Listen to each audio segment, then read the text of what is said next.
Okay, today we're going to take a brief diversion from the Minnesota infographic and use this car scene to learn about applying materials and lighting and cameras and a little bit of rendering. And we're going to be using Renderman, which is an external render engine.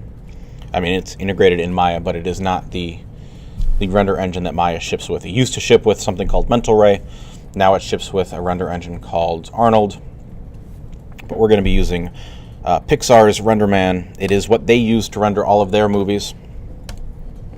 When I say render engine, it's a kind of a plug-in, kind of an add-on, kind of a standalone thing, but it's just their own set of calculations and algorithms for how they want to render out various materials that you apply.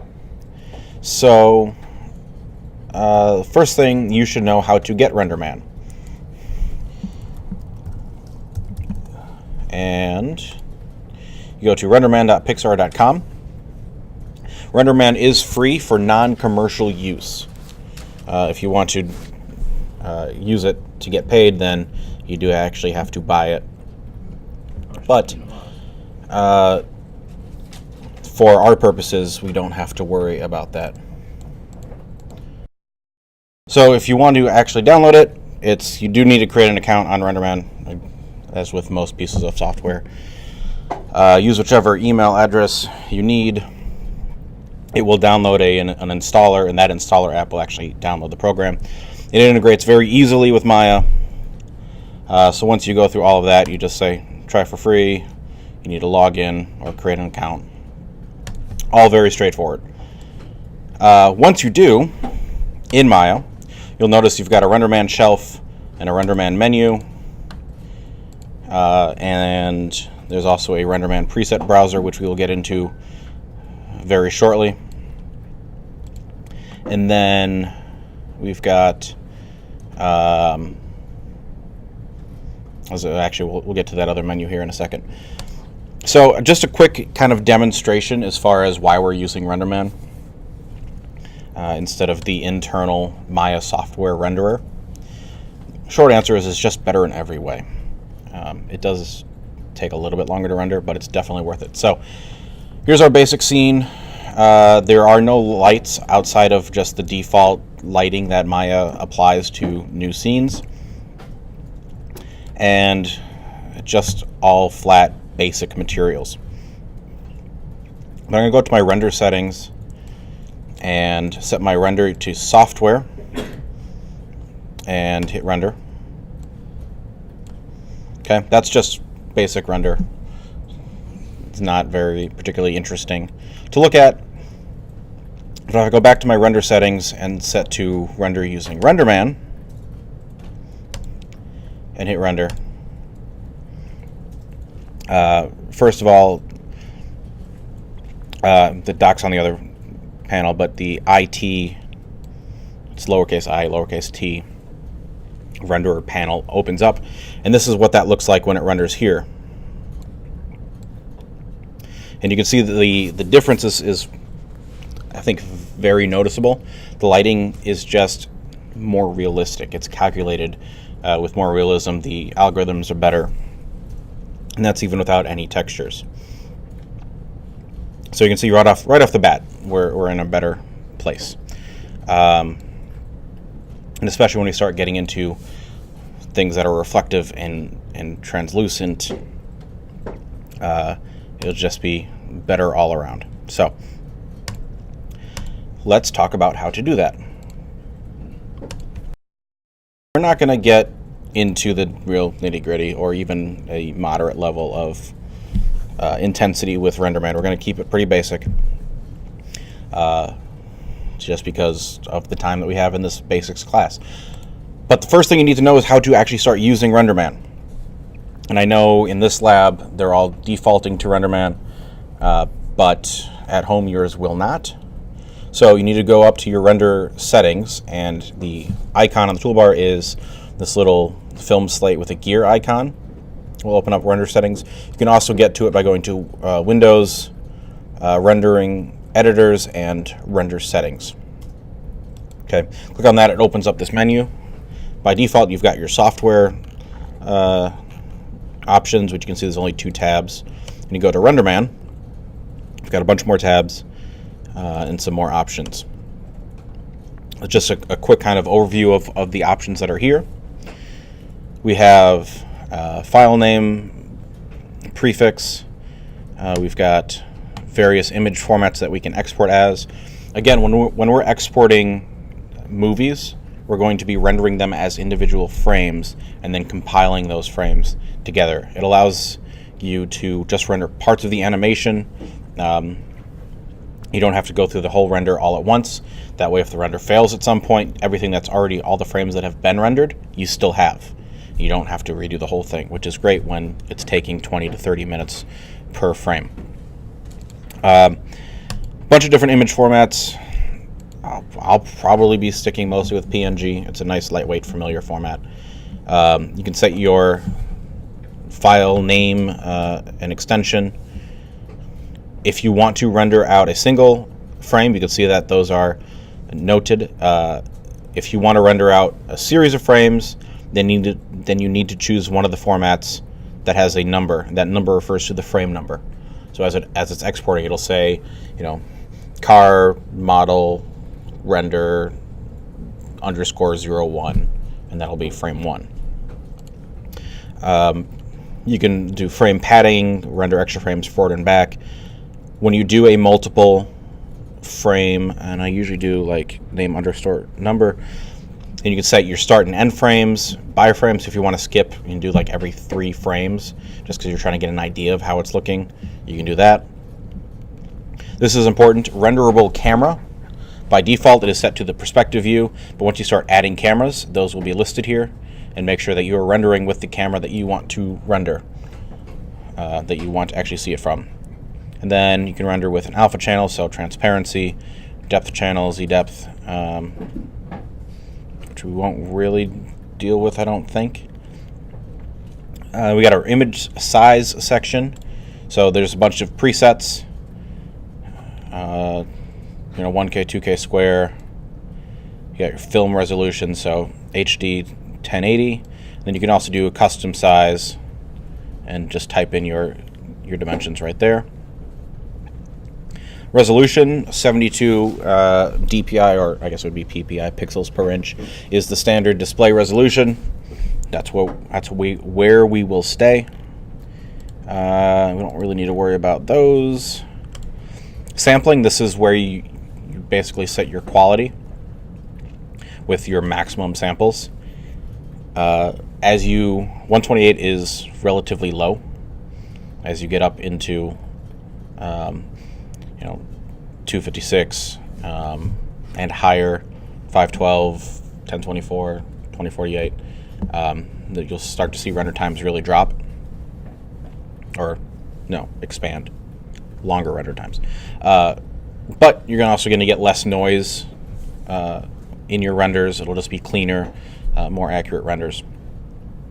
And then you've got a few options there as we go. Again, we're not going to get too much into all of these nitty-gritty details. You can add motion blur to your renders. We don't really need to worry about passes.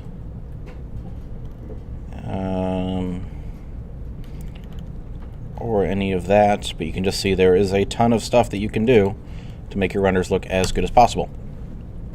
So once you have that, then to render a frame, you just click this Render Current Frame button. What that's going to do is it's going to open up the IT viewer, browser, whatever, what have you. And this is what it looks like when it renders. We've got these little squares, and it's rendering really fast, so you can't really see what it's doing. But each of those squares, it's rendering what's in that square and then moving on to the next one. And it can do multi-thread, so it's doing multiple squares at once. But that's kind of the process. And as this render slows down, as we add materials and things, you'll kind of get a better sense of that. Over here on the left side, we can see what we just rendered.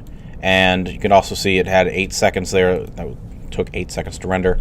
Over here on the right side in the inspector, you can see that we had it set to 128 samples. It took, okay, there you go, 9 seconds to render. So that's the general overview. There's one other thing that you can do. When you close it, just say don't save. And that's it's an IPR render. And I never remember what IPR stands for. It's something like, I don't think it's in progress render. Interactive.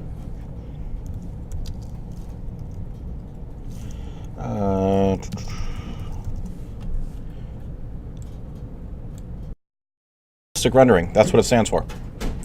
So what that means in practice is if I click the IPR, as soon as my computer catches up to what I want it to do, there we go. It looks the same initially,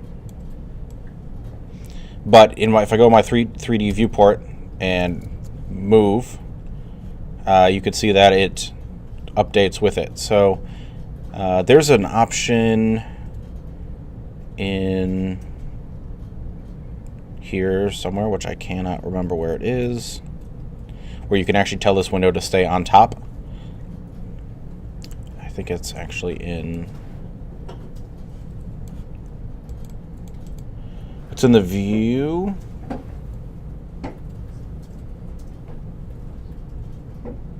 Hold on. Okay, it's in the window menu at the top bar. It's on my other monitor, so I can't show you. But there's an option at the bottom called Window Always on Top, which will always keep that on top, even when you're working in the viewport. So now you can see that as I'm orbiting around my scene, the IPR render is updating, which is great for fine-tuning positions of cameras, of lights, and fine-tuning materials. Because Renderman,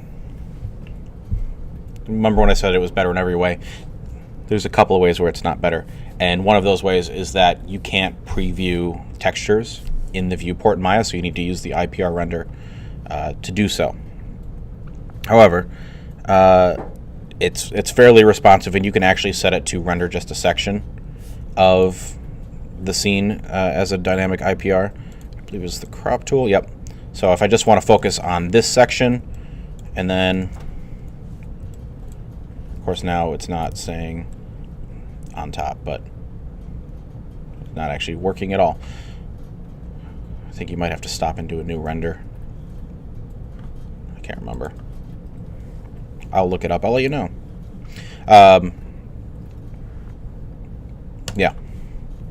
So that's the basics of how to get rendering, but rendering is kind of boring when you're just dealing with plain gray materials.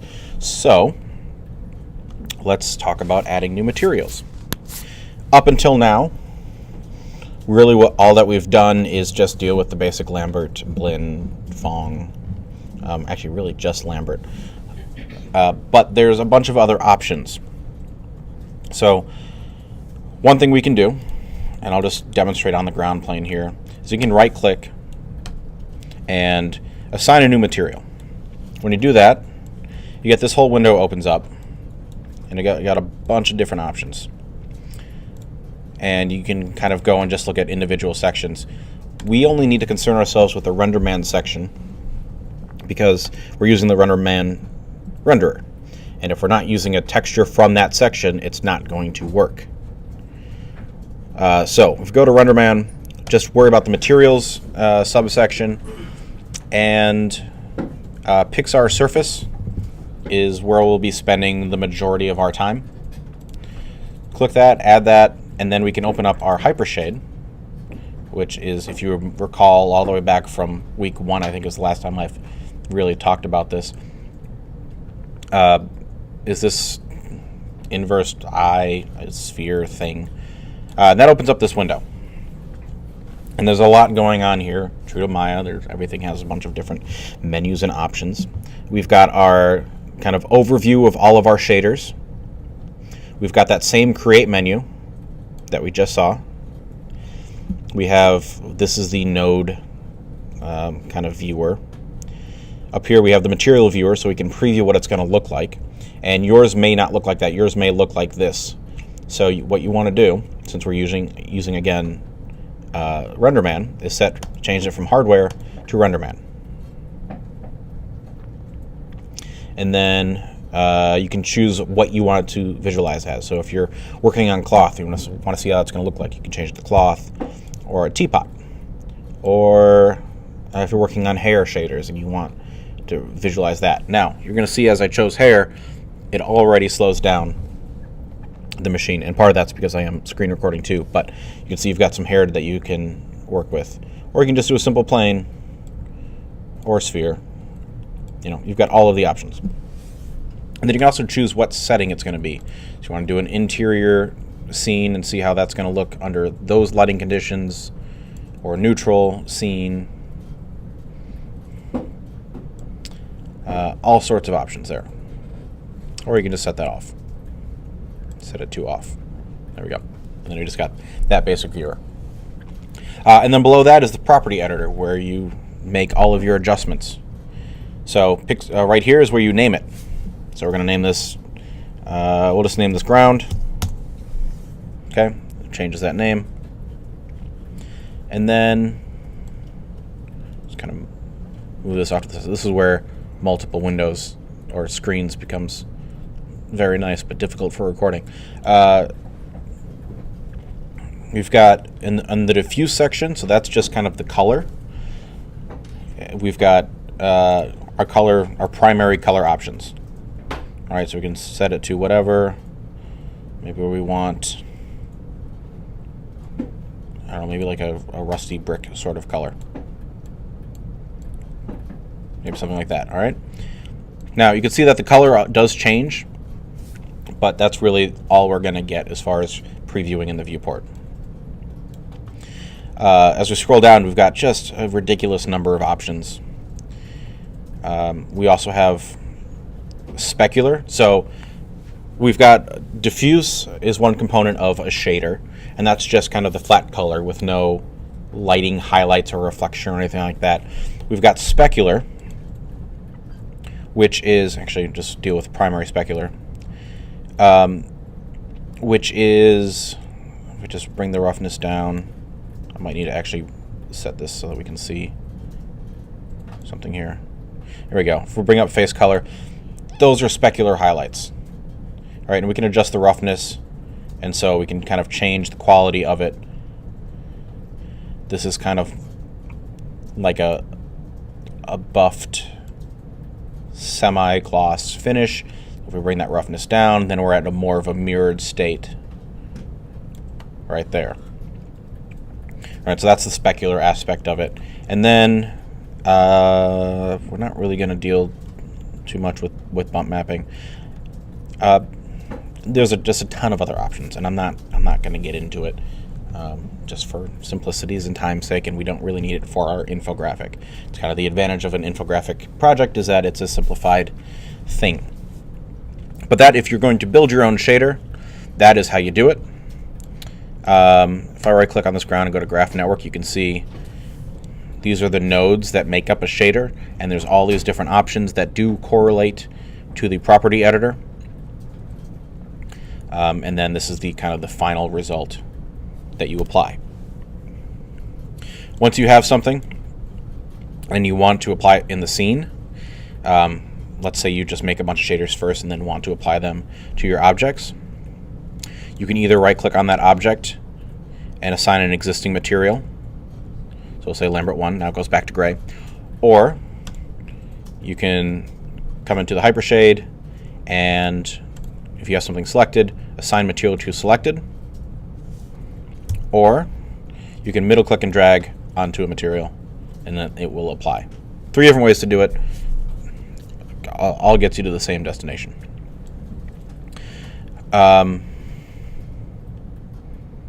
So that's one way of adding materials. There's another way, which is what I'm going to primarily encourage you to focus on, and that is with the presets. And Renderman has a bunch of really cool presets. So I'm going to move this off to the side here for a second, and I've got it here on this tab on the side, but you can go to the Renderman menu and the preset browser, and it should open up.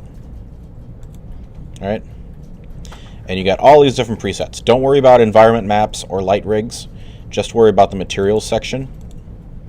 And we've got acrylic, ceramics, composite, so carbon fiber, fabric, glass, liquids, various metals, glossy and matte metallic paints, blue marble, pink jasmine, and quartz. We got Teflon, paint, resins, glossy and matte finishes for plastics, rocks, rubber, and wood.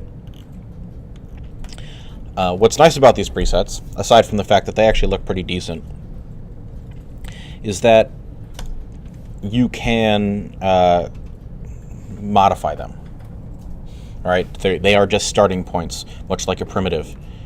So if I take the car body and I want to have, maybe not a glossy paint, but let's see.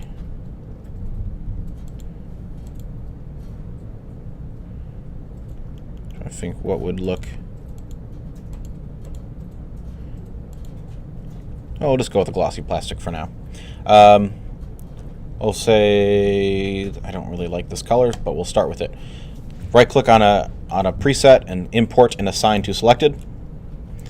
And now that car has that look. You can see my hypershade; it's updated. And I'm just going to go ahead and quickly hit render right up there, just so I can visualize what this is looking like. And it's going to be kind of ugly, but it's a starting point, right? So we can see our glossy ground is reflecting the car. We can see we've got some specular highlights from this glossy plastic material. But let's say I don't like that because it's terrible.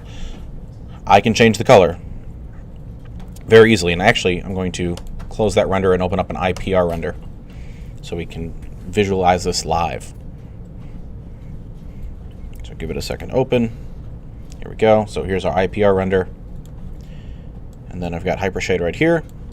So I'm going to change that, and I'm going to make this blue. You can see immediately updates right there. Okay, I want to make it a little bit lighter. Something like that. Okay, that looks good. Now, as I'm working through this and playing around with the presets, should also, it's starting to become apparent that the lighting that I have in my scene is not good enough, right? It's just the default Maya lights, and those lights will stay there until you add your own. As soon as you add your own lights, the Maya default lights are gone forever. Well, not forever, but they are no longer active. So let's take a second and talk about adding lights. Let's see. Okay, so there's a few different lights that exist in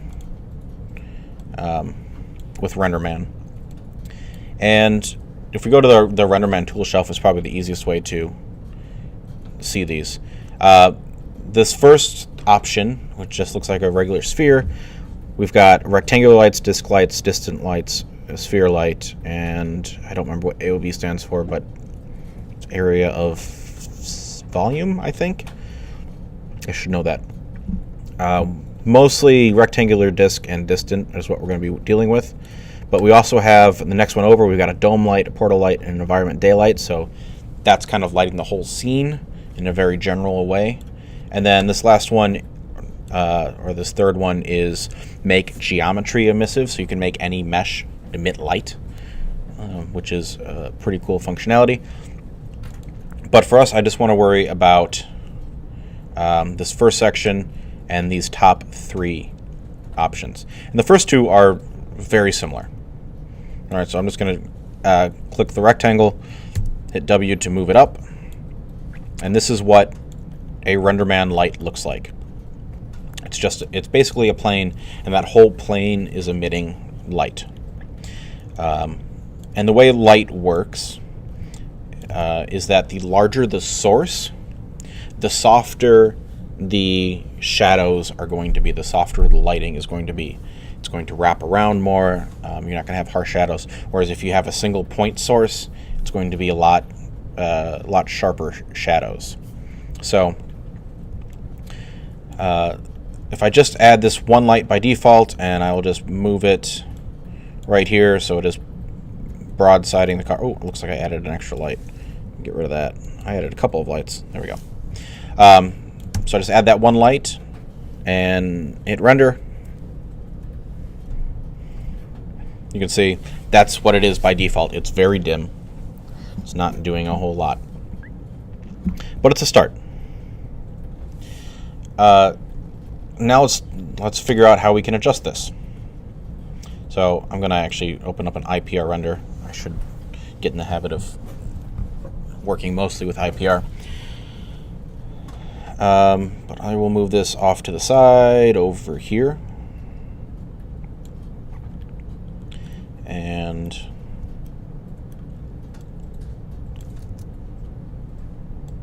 okay. So if you go to your channel, or not channel box, your attribute editor, and select your light, now we can see a bunch of options. So we have just straight intensity. We have exposure, which kind of do similar things.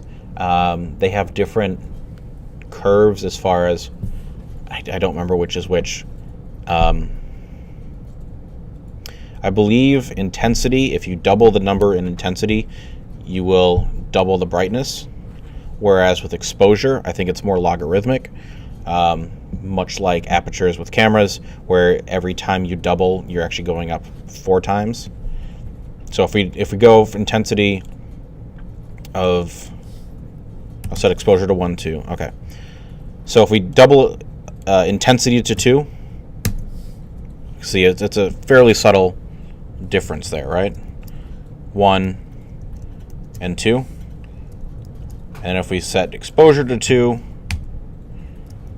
I don't know, that might be too subtle to really see. Let's go to 4 on each. Okay, so there's 4 for intensity. Undo that. 4 for exposure. Yeah, that feels brighter to me. Either that or I'm making it up. But in effect, they do similar things. You can also change the color of the light, so I'm going to bring the exposure up. Whoa, that's way too much. That's called blowing out your scene. That means you have too much light. If you only see white and 0 detail, the light is too bright. Unless you're going for a very specific effect and it's a very small area. That's too much light. It just is. So, I'm going to bring that down so I'm not blowing out, at least the painted part. So you can change the color. Works same way it does everywhere else. Also, a quick note about color. If you just click on it, you get this window. If you double click, you get this window. What gives you a little bit more options. You can type in specific values, all of that. Either one, again, they do the same thing. But you can make this, let's say we want this to be like a golden orange sort of light. We can do that. Or not. And then you can also just select the light in the viewport and scale it up. You can see when you scale it up, you're increasing the size of the source, which is increasing the amount of light in the scene. So now I need to dial back the exposure. Right? You can also rotate this light. So I'll select it.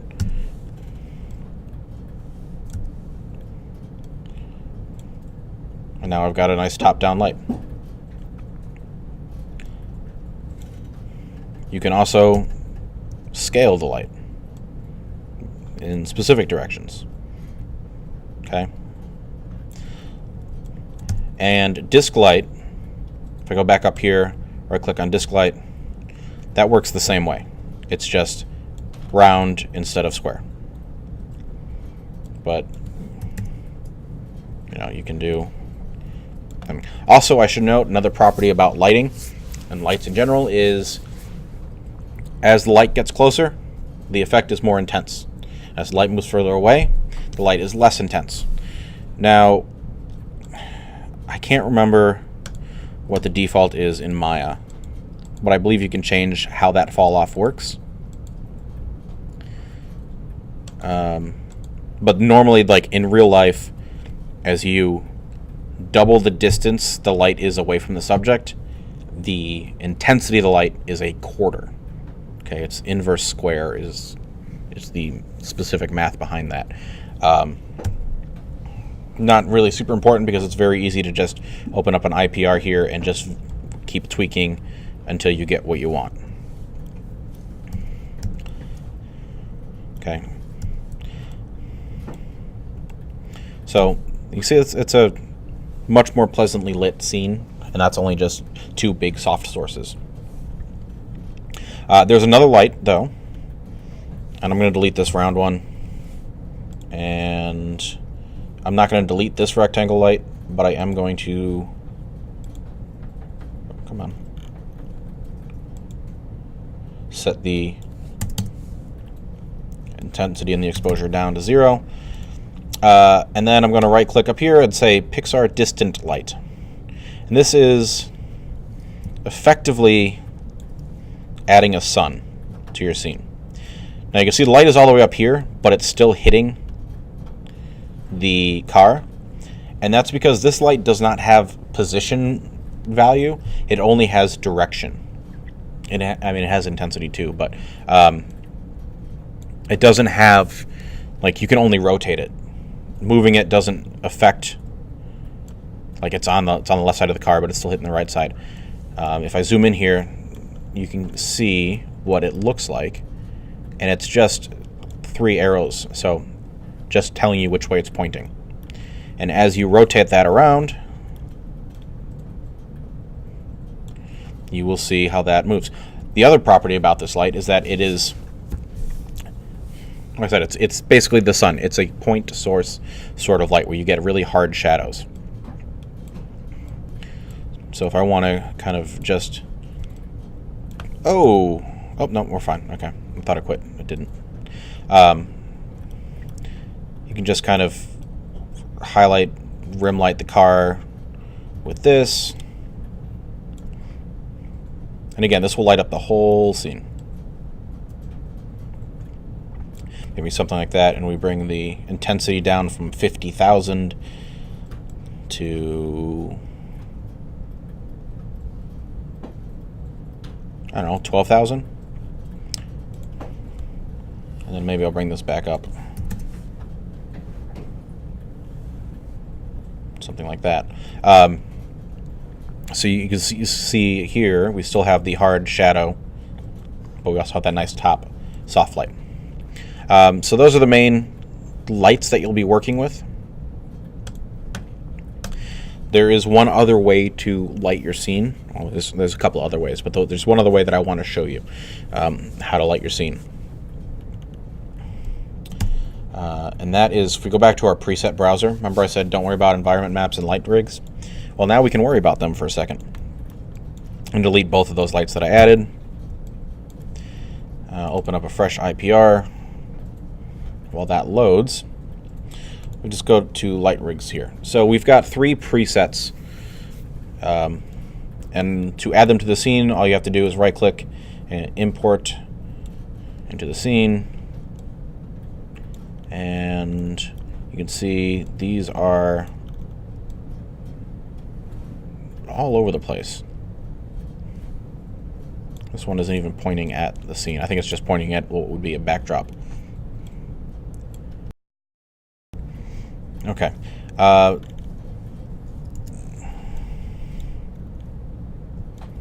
that's one preset. If I undo that, oops, we've got,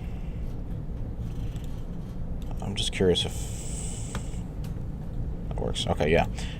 We just import into the scene, and then we go back to our IPR render. You see the Rembrandt is not, by default, isn't the greatest of presets, at least not for this situation. Should get rid of that.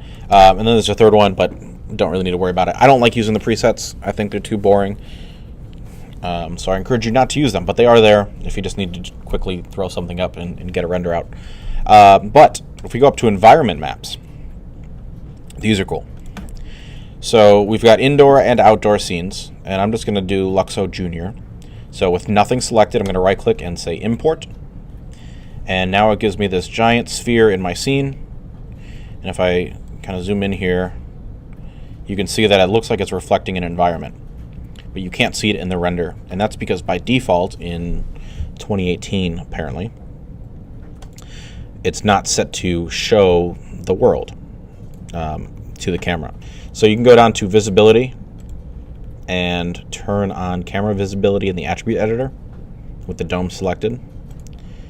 And then I think you need to, this is one of those times where you need to restart the IPR render to get that to update. Give it just a second to relaunch. And there it is. Okay. So now as we rotate around our scene, you can see what this actually is. It is a 360-degree photo of, in this case, it's a Pixar campus. So you can see there's Luxo, the lamp. And that image is illuminating the scene. All right, so it's taking, you can see the sun in this picture is over here, and that's why that part of the car is brighter. And it gives a very nice naturalistic feel. And usually I wouldn't actually render the image because you've got a low resolution image and our nice crisp clean renders. So that's why it's off by default, because that's kind of how it should be, right? So I'll turn off camera visibility. But you can also change that image or do your own. So if I delete that environment sphere, and I'm going to close off the IPR render here for a second. If I wanted to do that with a different image, something that isn't a preset, right up here, you right click on this sun icon, and it's the dome light, which is, you'll see, that gives us basically this all-encompassing sphere. I don't know where these are from, but I'm going to delete them. That gives us this dome. And now what we have to do is we have to tell it what picture to use. And so the pictures that these dome lights use, they're called equirectangular. And I will show you what that word looks like here in just a second. My favorite source to go for these images is search.creativecommons.org, because anything that I find on here I know I can use for commercial purposes and I don't have to pay for, and that's a good thing for poor artists like myself. You can search all sorts of different databases for music and videos and pictures, but what we're looking for is it's not typing, EQUI, equa, and then rectangular. That's the word, equirectangular. Flickr has a great database. You can also do Google Images, but click on what you want to search, and here we go. So it's these what appear to be distorted 360 photos of various places. We've got outdoor scenes, indoor scenes, fake scenes, HDR scenes that are over-processed. Don't do that one, please. Here's a nice desert scene across the street by John Fowler. So on Flickr, you just have to open it up. You can actually preview it. There's this hand. You can see what that looks like, or you can see where the source of light's going to be. Download it. Choose the original size. These can get very large, so be careful. Save the file to your destination of choice. And then you can open them up, and actually I'm going to save this to the proper location so that I can reinforce best practices. So this saves to the desktop. I'm going to rename it as EQUI_desert, Equa Desert. You can see I've got a few others that I've already downloaded and put in my folder.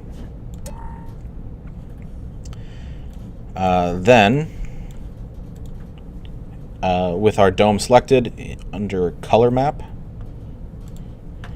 just click on that little folder, navigate to where you saved it, click Open. You can see it's in there. We can zoom in here. Now, right now, this is the brightest part of the image, so if I do an IPR render, give it a second to open.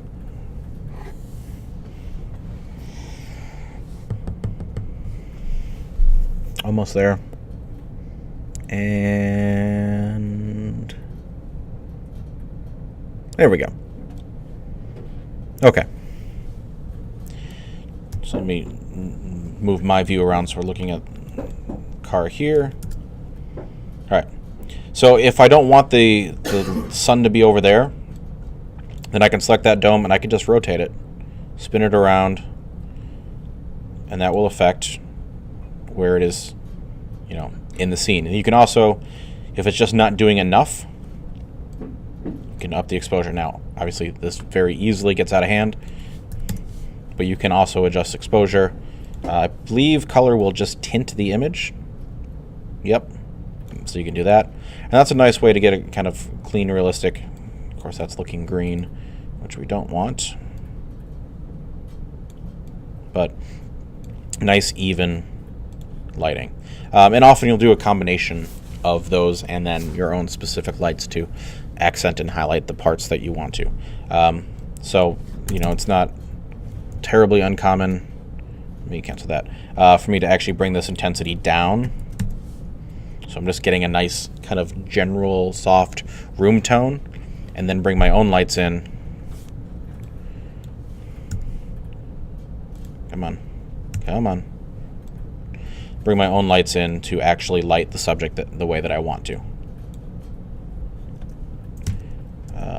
Scale that up. Okay. Things like that. So that's lights. And then the last thing that I want to cover just really quick is cameras. So to add a camera to your scene, you go to the Create menu, Cameras, then you've got 3 different options.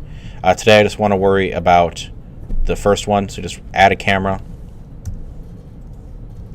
We'll talk about the other 2 next week. You can see this is what the camera looks like when you add it. Looks like a camera. And then we've got a bunch of different options. We've got focal lengths.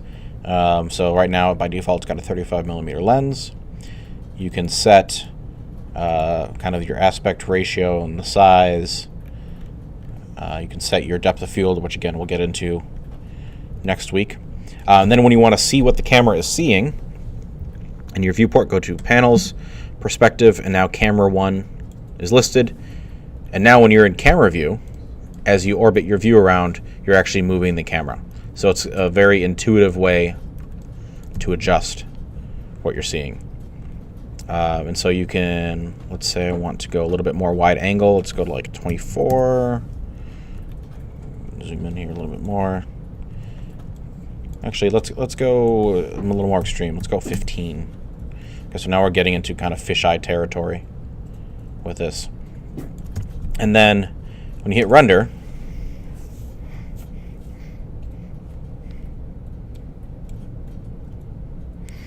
now you can see what that looks like.